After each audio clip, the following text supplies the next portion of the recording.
1,000. Right here. We're not getting any oxygen. We have the terrain alarm. Even our Aero Peru 603. We are in an emergency.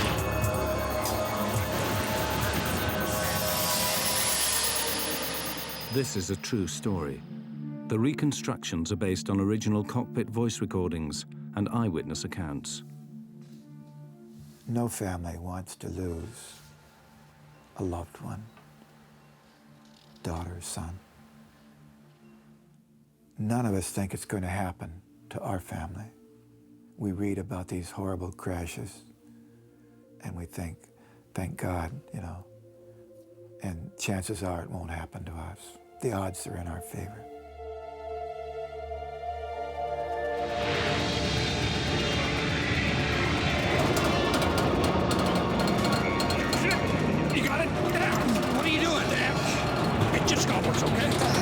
In January 2000, an Air Alaska jet with 88 passengers and crew suffered a catastrophic failure that tore it from the sky. A shocking chain of negligence and error had led to disaster. When a whistleblower mechanic from the airline tried to sound the alarm about faulty maintenance procedures, he was suspended from his job. The investigation exposes deeply worrying shortcomings in maintenance and regulation that afflict the airline industry. It shows how a series of devastating errors combine to produce a tragic accident, one that could happen again.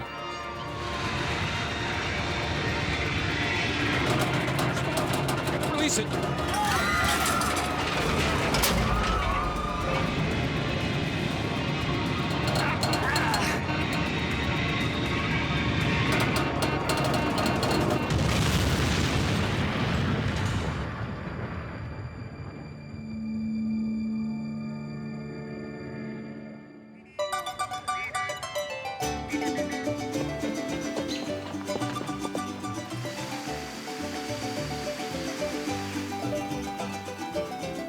Puerto Vallarta is a popular holiday resort on the Mexican Pacific coast, one of several Mexican destinations served by Alaska Airlines.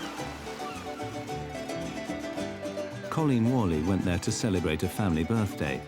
The 34-year-old was a keen traveler who spoke Spanish well and had visited Mexico many times.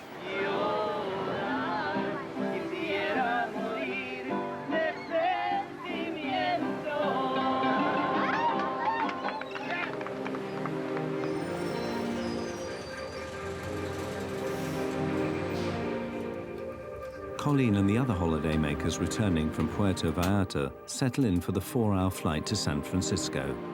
In the warm afterglow of their holidays, they're looking to the future. Colleen and her fiancé Monty were planning to start a family later that year.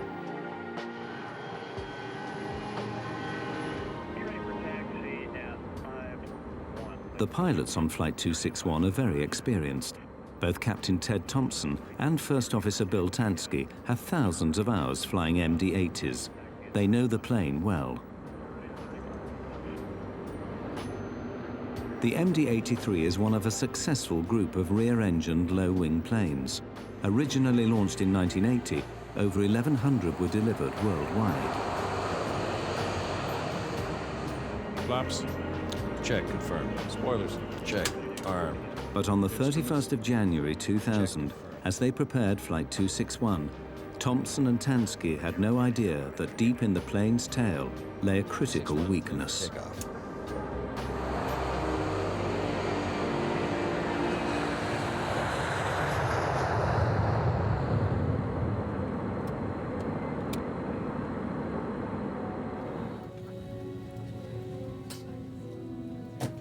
Colleen Worley and her fiancé, Monty, were planning their forthcoming wedding. They had announced their engagement at Christmas time, and so it was a time for everybody to sort of congratulate them, and so we decided we'd have a party for the family. Abby Miller Bush had visited Mexico with her husband Ryan and their friends to celebrate her new job at Microsoft. It's hard to describe how joyful a girl she was. She was well known for that care that she had in a trait that you can't put a value on. Dean and I had been there a lot together, and it was the first time that he went without me. Dean taught me how to play. He was always up. He told jokes a lot. People described him kind of as a puppy dog. Alaska Airlines was a successful carrier with routes up and down the west coast of America and into Mexico. Flight 261 left Puerto Vallarta as a routine flight with no hint of the danger to come. The devastating failure that would bring catastrophe to Flight 261 did not come out of the blue. In fact, it was the culmination of a chain of mistakes that began years earlier. Maintenance procedures at the company had come under scrutiny 2 years earlier when a whistleblower set off an investigation by the Federal Aviation Administration. But the day Flight 261 left Puerto Vallarta, the investigation was still underway and the whistleblower suspended from his work. Shortly after takeoff, Captain Thompson and First Officer Tansky get the first sign of trouble. The horizontal stabiliser on the tailplane won't move. The pilots carry out a standard checklist to try and free it. Stabilizer trim switch. Normal. Circuit breakers. Reset if tripped. D9, D10, D11, okay. The stabiliser on the MD-83 is the 40-foot wide horizontal surface at the front of the tail. It's like another wing. Together with the elevators at the rear of the tail, the stabiliser is used to adjust the angle of the plane in flight. The stabiliser was jammed. Thompson and Tansky assumed there was a fault in the electric motors that move it up and down. They believed they could fix the problem. They had no idea they were in great danger. What they dealt with was something that really snuck up on them. It was not supposed to be a big deal. If it had been, they would have turned around and gone back in to the Mexican airfield they came out of. But they were led down this road of accepting this problem as a small problem, so it's perfectly all right to troubleshoot it. The pilots repeatedly try the two switches that operate the stabilizer. The primary motor activated by the switch on the control stick known as the pickle switch, and the sliding suitcase handles on the central console. Either system operative. No. Both systems inoperative. Consider stab jam. Do not use autopilot. Check. The jammed stabilizer is pushing the aircraft down towards the ground. At 28,500 feet, the pilots switch off the autopilot and fly the plane manually. They have to pull back hard on the control column to lift the nose of the plane up. This requires considerable effort. The plane climbs for the next 7 minutes to its cruising altitude of 32,000 feet. As they fly up the coast, the pilots contact Alaska Maintenance Department for assistance. Maintenance, we need to know if any faults like this got reported recently for this aircraft. Whether there are any switches that we might not be aware of that could get those motors turning again. Roger 261. I Have verified no history on your aircraft in the past 30 days. Yeah, we didn't see anything in the logbook. Why don't you move your seat forward? I'll check this pedestal back there. Beyond that, I don't think there's anything we haven't checked. I use the example of the average layman, I think, can understand. If you try to start your car and it doesn't crank, you try jiggling the key in the socket and then try it again. And I think that the crew was probably understandably going through a lot of these, well, maybe it'll work now, or let's try this, let's try that. The pilots want to divert to Los Angeles, but Alaska Airlines dispatch, coordinating the movements of the company's planes, is worried this will upset the busy schedule. 261 dispatch, if you want to land at LA, of course, for safety reasons, we will do that. Tell you though, if we land in LA, we're looking at probably an hour and a half. We got a major flow program going right now. Well, you really put me in a spot up here. I don't want to hear that the flow is the reason you're calling. Because I'm concerned about overflying suitable airports. Well, we want to do what's safe, so if that's what you feel is safe, just want to make sure you have all the info. We might ask if they have a ground school instructor available. We could discuss it with him. And a simulator instructor.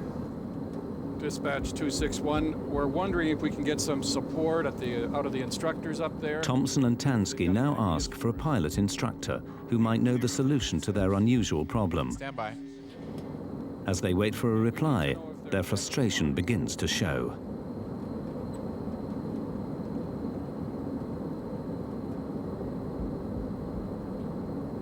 Just drives me nuts, you know? Not that I want to go on about it, but it just blows me away.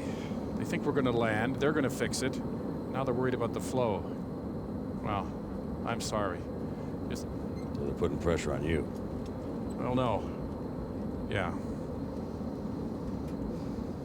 The pilots need to think about what will happen when they descend for landing. How will the plane behave? Will they be able to control it? But several minutes after requesting help from the ground, they're getting no advice. As Flight 261 approached Los Angeles off the coast, the problems on board were about to get far worse.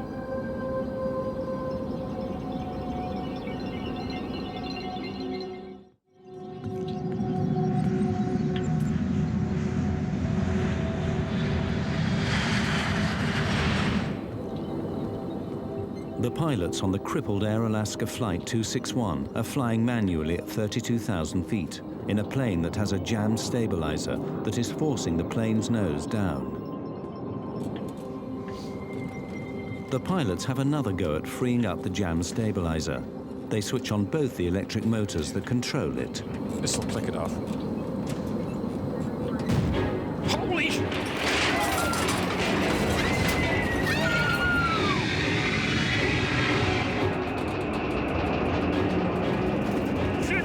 You got it down! What are you doing there? It clicked off! From 31,000 feet, Flight 261 plunges down for over a minute. The crew battle for control. It just stopped, okay?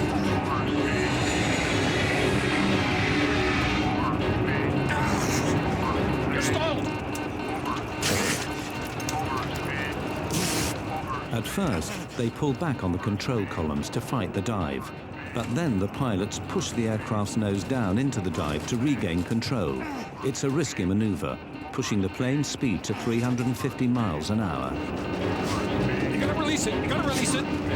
The pilots slowly bring the plane out of its dive and back under control.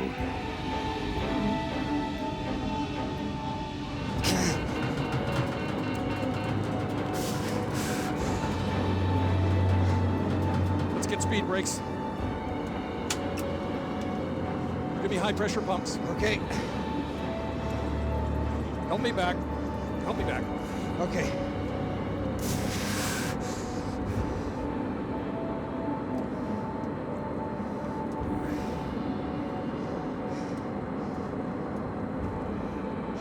Center Alaska 261.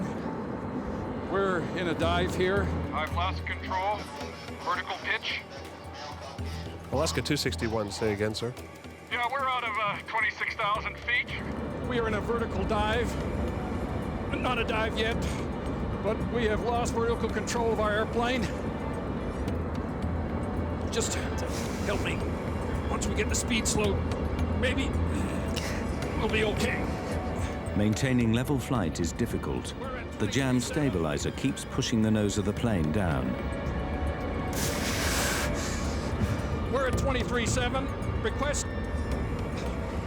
Yeah, we got it under control here. No, we don't. Okay. Okay. To counteract the downward force of the stabilizer, the pilots use the elevators, movable panels at the back of the tail, linked by cable to the control column. The pilots pull with all their might. The fate of the plane hangs on the strength of their arms.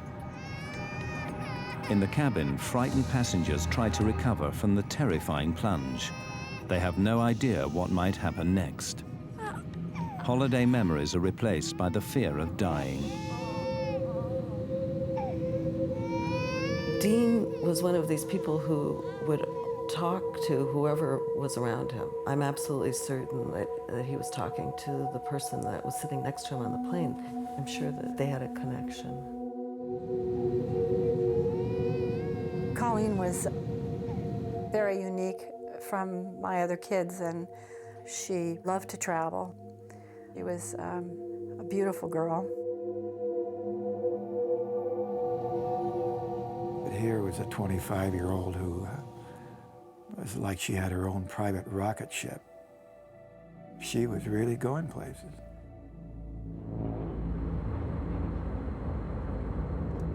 In the cockpit, the pilots struggle to control the plane's speed so they can land. They've got a handful of airplane. They get her stabilized, and they're now in a situation where they make the decision properly to go in on an emergency landing to Los Angeles International. And they have to be able to slow the airplane up, so you've got to experiment a little bit. Let's take the speed brakes off. No, leave them there. It seems to be helping. Damn. Okay, it really wants to pitch down. Okay. Don't mess with that. I agree with you. With the plane under temporary control, the crew make the fateful decision to do more troubleshooting. They need a block of clear space around the aircraft in case they lose control again. They contact air traffic control. Alaska 261, say your conditions. 261, we're at 24,000 feet, kind of stabilized. We're slowing down here, and we're going to do a little troubleshooting. Can you give me a block altitude between 20 and 25? Alaska 261, maintain block altitude flight level 200 through flight level 250. The pilots know they now have clear airspace above and below the plane. They try to figure out their next move. You got the airplane. Let me just try it. Okay. How hard is it? I don't know. My adrenaline's going. It was really rough back there for a while. Yeah, it is. Whatever we did is no good. Let's not do that again. Yeah, it went to full nose down. It's worse than it was before? Yeah, we're in much worse shape now. The crew know this is no mere electrical problem. From what they've experienced, they assume the stabilizer is now jammed. I think it's at the stop, full stop, and I'm thinking, can it get any worse? But it probably can. But let's slow it. Let's get down to 200 knots and see what happens. The crisis is getting worse. Uncertain how the plane will react if they try to slow it down, the pilots must still pull on the elevators to maintain level flight. Captain Thompson once again tries to get help from maintenance. Maintenance, 261, are you on? Yeah, 261, this is maintenance. Okay, we did both the pickle switch and the suitcase handles, and it ran away. It ran away full nose, trimmed down.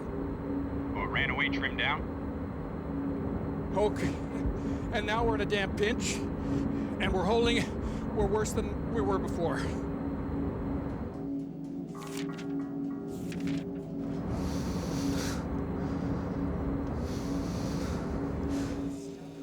You getting full nose trimmed down, but you don't get No nose trim up, is that correct? That's affirmed.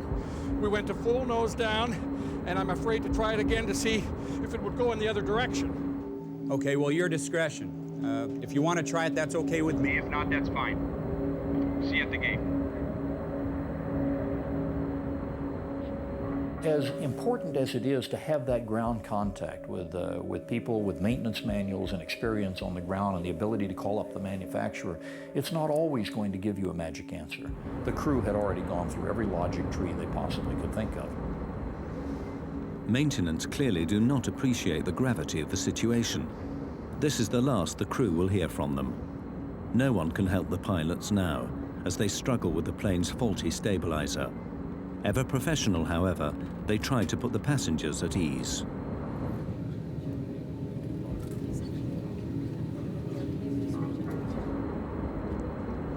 Folks, we have had a flight control problem up front here.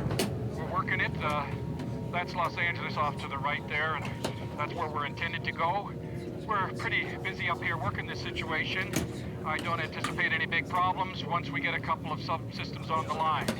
But we will be going into LAX, and I anticipate us parking there in about 20 to 30 minutes.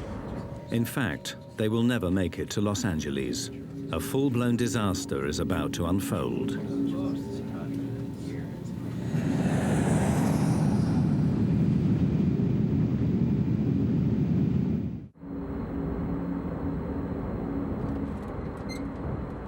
After the terrifying 8,000 feet plunge downwards, Alaska 261 has now leveled out. LA, Alaska 261, we're with you. We're at 22.5. We have a jam stabilizer, and we're maintaining altitude with difficulty. But we can maintain altitude, we think. And our intention is to land at Los Angeles. The pilots request to be routed out over the Pacific Ocean. Center, Alaska 261, I need to get down about 10, change my configurations to make sure I can control the jet, and I'd like to do that over the bay here, if I may. If the worst happens, they don't want to kill people on the ground as well as in the plane. There are a lot of lives saved that people maybe don't realize by the fact that this aircrew said, let's stay out over the water until we've got this thing completely under control. As they maneuver over the ocean, the crew again ask air traffic control for clear space around the plane. Alaska 261, fly a heading of 280 and descend and maintain 17,000. 280 and 17,000 Alaska 261, and we're generally needing a block altitude. Alaska 261, roger.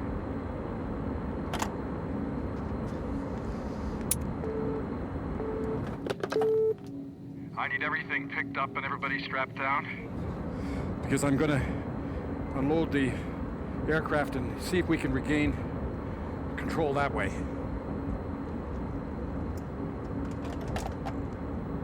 The pilots concentrate on trying to fix the plane. I'm test flying now. How's it feel? It's wanting to pitch over more. Really? Yep. Try flaps, 15, 11? Let's go to 11.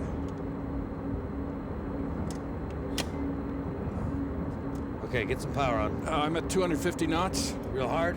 No, actually, it's pretty stable right here, see, but we got to get it down to 180. The crew try to slow the aircraft down to landing speed without losing control, but every move they make could have fatal consequences. Okay, bring the flaps and the slats back up for me. Slats too? Yeah. Treading a knife edge of control, the pilots are still trying to free up the stabilizer. What I want to do is get the nose up, and then let the nose fall through, and see if we can stab it when it's unloaded. The only hope for the passengers is that the pilot's skill and experience can get the plane to Los Angeles Airport. It's on the stop now, it's on the stop. Not according to this, it's not. As one effort after another fails, the crew wonder if the stabilizer is damaged. The trim might be, and then it might be if something's popped back there. Yeah. It might be mechanical damage too. I think if it's controllable, we ought to just try and land it. Think so? Okay, let's head for LA. But just as they prepare the plane to land in Los Angeles, something in the tail suddenly breaks. Did you feel that? Yep. Okay, give me slats. This is a bitch. Is it? Yep.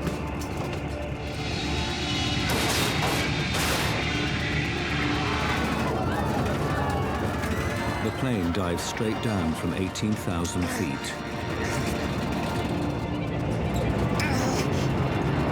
To avoid collisions, Los Angeles Control has warned the pilots of nearby planes that Alaska 261 is in difficulty. These pilots now report back to the tower. That plane has just started to do a big, huge plunge. Yep. Yes, sir. He is definitely in a nose down position, descending quite rapidly. Definitely out of control.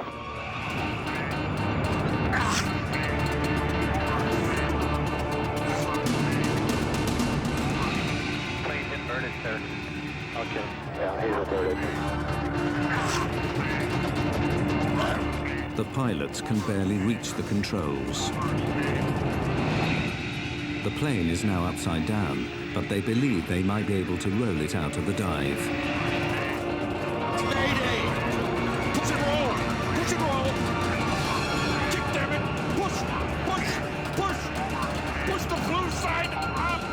They tried to fly the airplane even upside down. They never for a moment believed that they could not find a way to control this airplane. I'm pushing. Okay, let's get rudder. Left rudder, left rudder. Can't reach it. Okay. Right rudder, right rudder. Plane was being knocked from side to side. It turned upside down. It was spinning. Persons were being thrown against the walls of the plane, falling out of their seats, and the cockpit voice recorder screaming. Unbelievable, horrible last few minutes of their lives. Are we flying? We're flying. We're flying. Tell them what we're doing. Let me just. Damn. At least upside down, we're flying. Yeah. And it was so violently upside down that the pilots were hanging from their shoulder straps. Passengers don't have shoulder straps.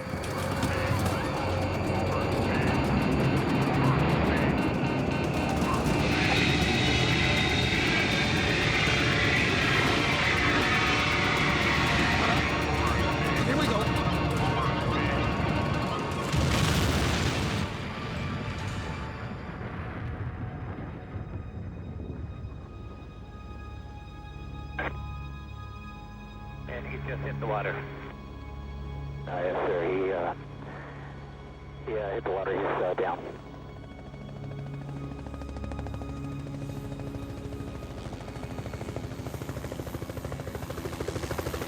After a terrifying 60-second dive, Flight 261 hit the Pacific Ocean at over 250 miles an hour.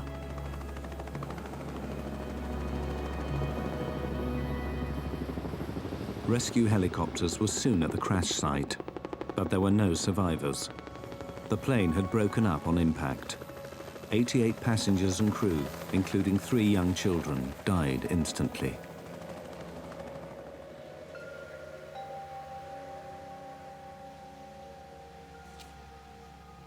Fred Miller lost his daughter Abby and her husband Ryan.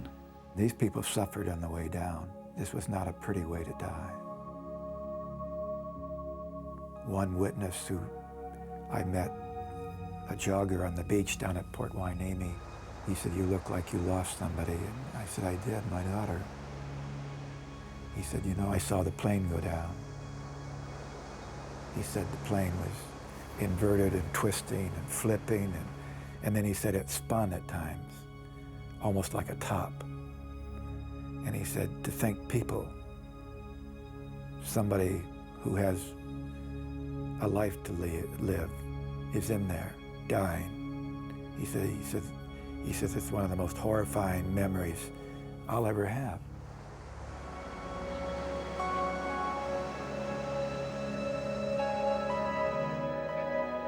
Susan De Silva lost her husband, Dean.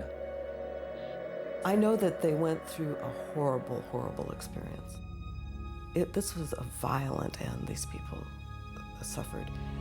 There were no bodies that were intact or even close to intact. And they were conscious for a long time before it all came apart. Colleen Worley died along with her fiancé, Monty. As a mother, keep waiting for your child to come home. And Colleen had traveled so much in her life that it was unusual not to have her just walk in the door. All this time you're thinking something caused this, something made this happen, and I want to find out who's responsible for this.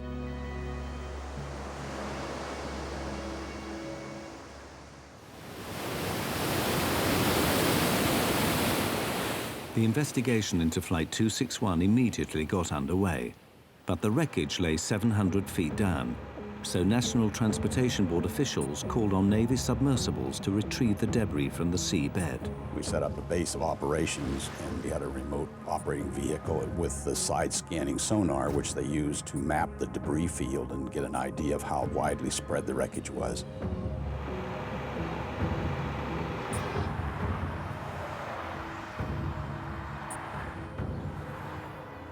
At the National Transportation Safety Board headquarters in Washington, the investigators' immediate concern was to find out what had brought the plane down. The first clues came from the cockpit voice recordings. LA, Alaska 261, we're with you. We're at 22.5. We have a jam stabilizer, and we're maintaining altitude with difficulty. We immediately suspected some problem in the tail of the airplane, which is where the controls are. Or something was wrong back there, and that was the key piece of wreckage to look for.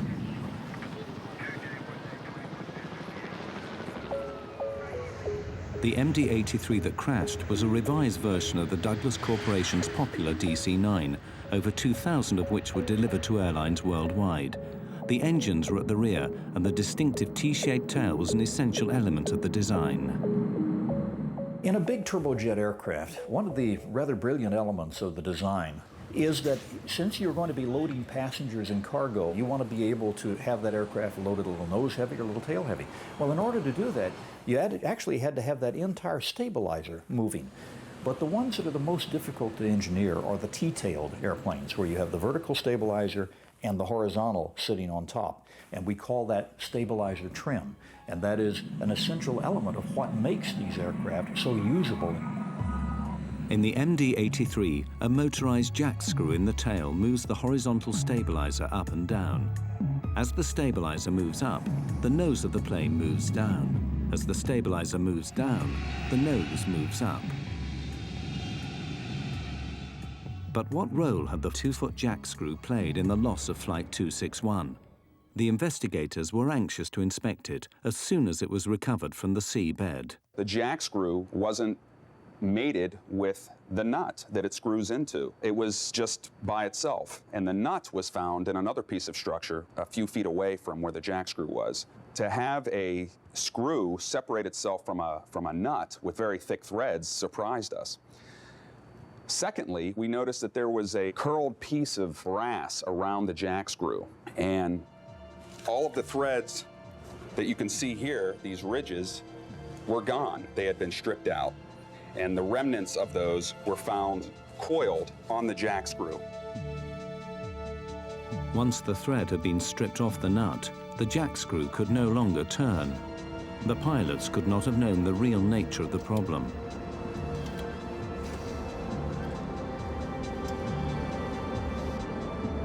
The crew was confronted with a situation that had never occurred before. There is no failed jack screw procedure in the quick reference handbooks that they have available. There is no training for it.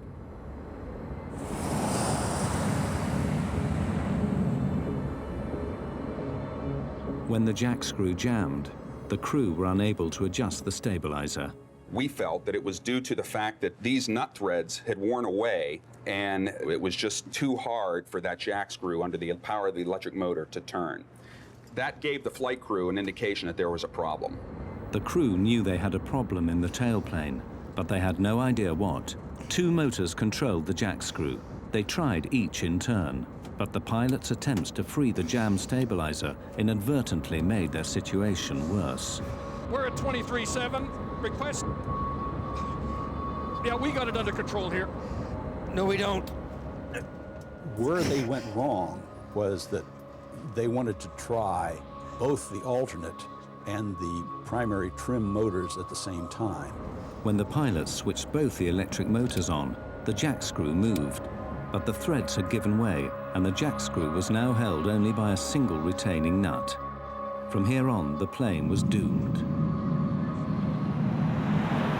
That end nut was never designed to hold the loads generated aerodynamically by the airplane. Let's get speed brakes. Give me high pressure pumps. Okay.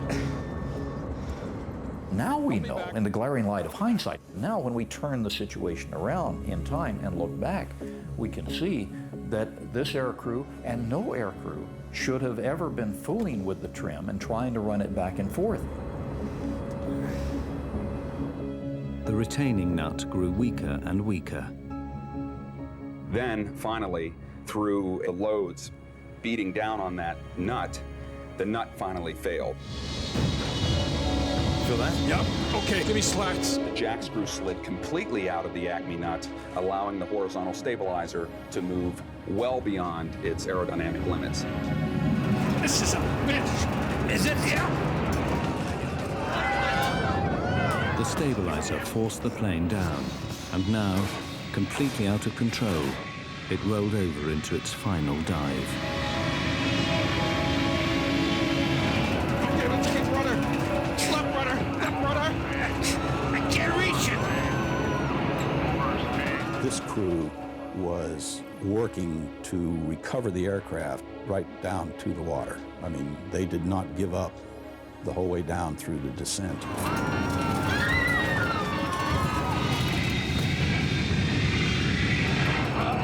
Here we go.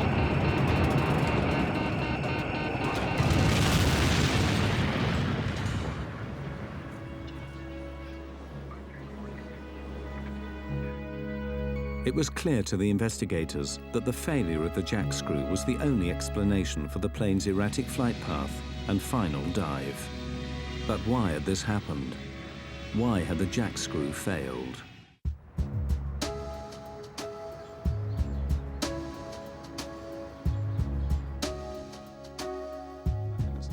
The investigators began looking deeper and deeper into the condition of the faulty jack screw on Flight 261. What had caused it to fail? There was no lubrication or visible grease on the working area of the screw. That was surprising and strange.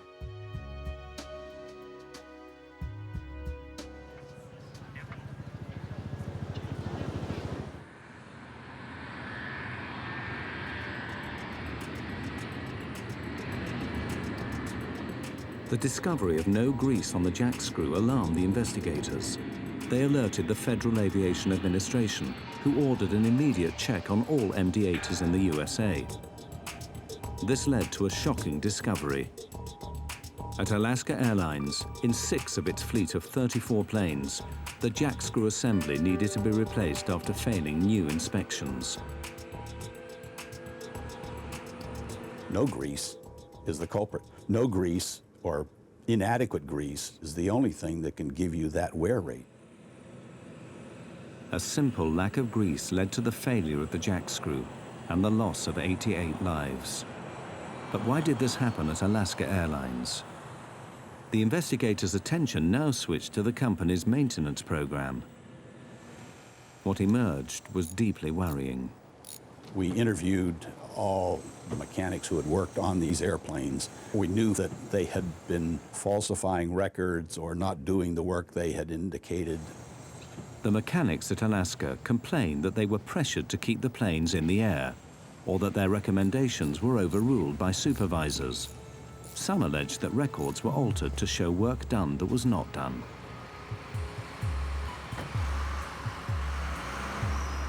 Alaska has long been one of America's most successful airlines, but in the early 1990s, the economic downturn hit the company hard. Its response was to slash costs to revive its fortunes. Pilots, maintenance workers, management and others had to make sacrifices. Jobs were lost, pay was cut, and every hour aircraft spent on the ground was seen as waste. 2 years of aggressive axe-wielding saw costs come down by $80 million. Profits leapt. It was a corporate triumph. In Alaska's case, in the early 90s, this airline had to do an incredible job of reforming itself from a fairly high-cost carrier to a lower-cost carrier that can compete head-on with Southwest Airlines and with others. And they did it. They did it brilliantly. Nobody really believed that it could happen. Alaska Airlines began flying the planes more intensively. It doubled the average daily use of its fleet. But keeping the planes in the air earning money put maintenance schedules under pressure.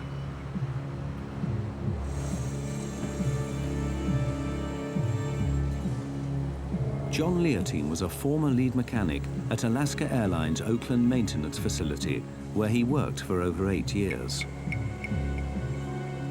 Leotine felt that the new pressures on maintenance put passengers' lives at risk. He was to pay dearly for expressing those concerns. We have used an actor to portray his experiences based on his sworn evidence to the NTSB. Leontine claimed that planes were pushed back into service too quickly. Sometimes, rather than wait for a replacement part or repair, supervisors passed planes fit for service, free to carry passengers up into the air.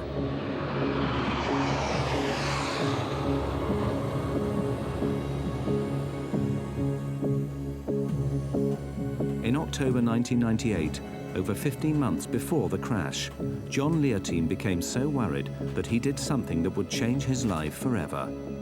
He reported Alaska Airlines to the U.S. Department of Transportation, alleging violations in maintenance procedures.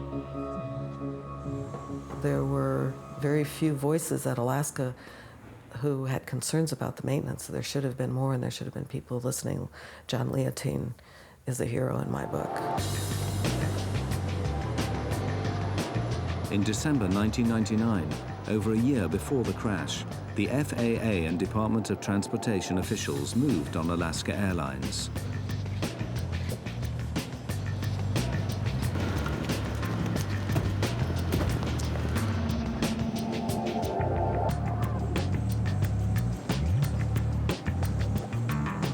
The case was referred to federal prosecutors, and the FBI raided Alaska's maintenance facilities and seized thousands of records. The raid was the opening shot in a federal grand jury investigation that would last 3 years. No criminal charges were brought against the airline. Alaska officials denied that any unsafe planes were put into service or that passengers' lives were ever at risk. But the investigation revealed hundreds of violations of federal regulations. Alaska Airlines was fined.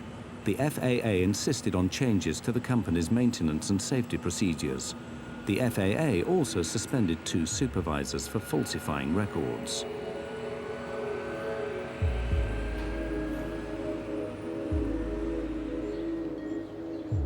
Like other whistleblowers, John Leontine would pay heavily for his efforts to save lives. Alaska put him on paid leave from his job, losing him thousands of dollars in regular overtime earnings.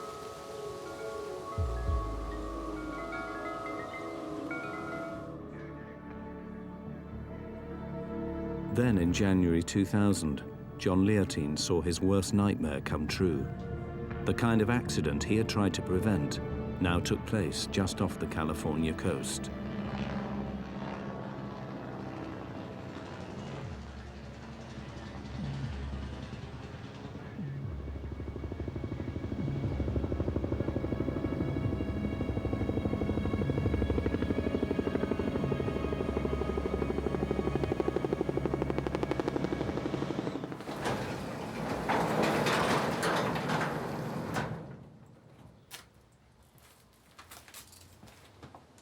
After the loss of Flight 261, Leontine went back to his private work records. Incredibly, he found he had a direct link to the crashed airliner. 2 years before, at the plane's last overhaul, he had ordered that the jack screw on this very aircraft be replaced. He then went off shift. When investigators examined the record, they found that Leontine's recommendation had been overruled by the next shift and the plane put back into service. It would be 2 years before the next overhaul, but time ran out. 4 months before the overhaul was due, Flight 261 crashed.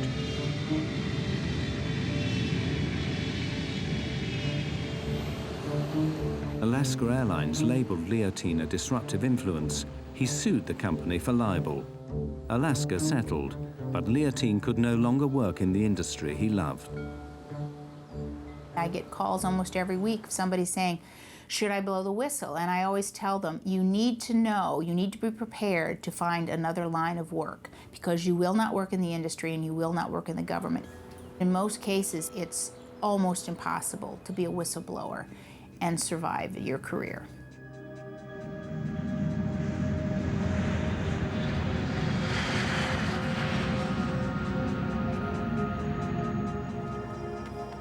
As the investigators continued their work into Flight 261, they made another disturbing discovery about the drive to cut costs at Alaska Airlines. To keep planes flying more intensively, Alaska had dramatically extended the intervals between service.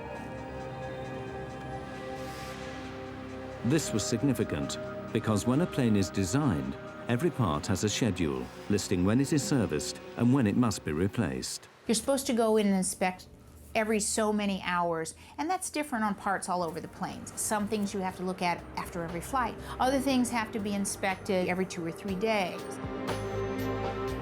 In 1996, Alaska Airlines extended the intervals between MD-80 jack screw inspections by 400%.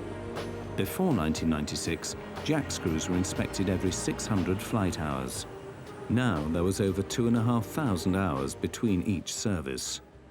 If you had 600 hours between inspection points and greasing points, we have no chance of ever having a metal-to-metal contact situation. But if you put that out to 2,000 hours or 2,500 hours, now what you do is eat into some of these protective stages, these barriers that we have towards catastrophic failure.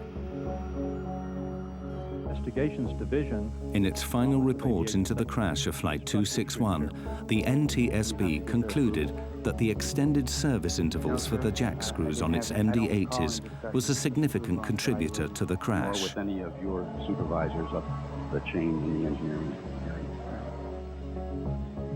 area. I don't recall any. With carriers, doing anything to save a dime, maintenance, safety, took a back seat. And then one of the shocking things about Alaska is that they were allowed to increase inspection intervals. And it was very shocking because that is the only way we have safety. The extended maintenance intervals meant that the lack of grease on the jack screw went undiscovered. But now investigators also wondered if the failure of the jack screw assembly revealed a basic flaw in the plane's design. They found that the MD-80 broke one of the fundamental rules of aircraft design. It was not fail-safe. The design philosophy that has made aviation so safe is that we should never ever have a situation in which one catastrophic failure of some component of the airplane causes us to lose the airplane. These backups to the backup, backing up the backups, is why we can get on an airplane with almost 100% assurance that we're going to get where we want to go safely. There was no backup to the jack screw and its nut. Engineers never envisaged a situation on the MD-80 where the jack screw might fail. With inspections every 600 flight hours and replacement every 2,000 hours, the designers did not add an additional redundant backup system. It was utterly laughable that they said it was a redundant system. There's one screw and there's one nut. That's all there is. It's not redundant. The MD-80 continues to fly worldwide. Despite the revelation of this dangerous design flaw, the jack screw assembly has not been redesigned. Inspection intervals have been shortened, but airlines still rely on proper maintenance to prevent the same accident happening again. Investigations Division. In its final report, the National Transportation Safety Board concluded that the crash of Flight 261 was due to the lack of adequate greasing and the stretched service intervals. When coupled with the design of the jack screw, these failures led to a completely avoidable accident and the loss of 88 lives.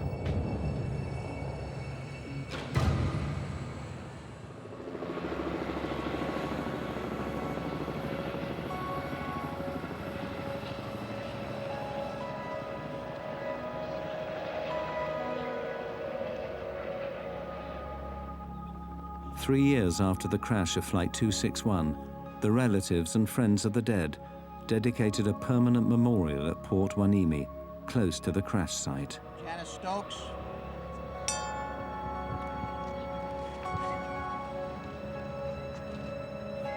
I think the best thing and the only thing in our infinite inadequacy of making up for the loss from this life is to say something that we've been able to say on a lot of other accidents to other grieving families, and that is, those deaths will not be in vain. We will not let them be in vain. Every one of those lives will be made to count in terms of making sure that 3, 4, 5, or 10 other people do not die.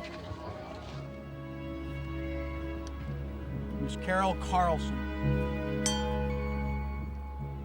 Colleen was different She was adventurous, and there's nobody like that in our family. And I don't know what we can do except to remember Colleen and to live our lives now a little bit better for her. You know, when I was growing up, we didn't wear seatbelts. There weren't even seatbelts in cars. And now we know that we need to wear seatbelts. We didn't know that much about smoking cigarettes, and now we know that we can't smoke cigarettes. Well, there's a lot to learn about airline safety, too. Ryan Bushy. None of us are the same anymore. It's like walking into a giant storm. Wave after wave forming up, coming in, because it never stops.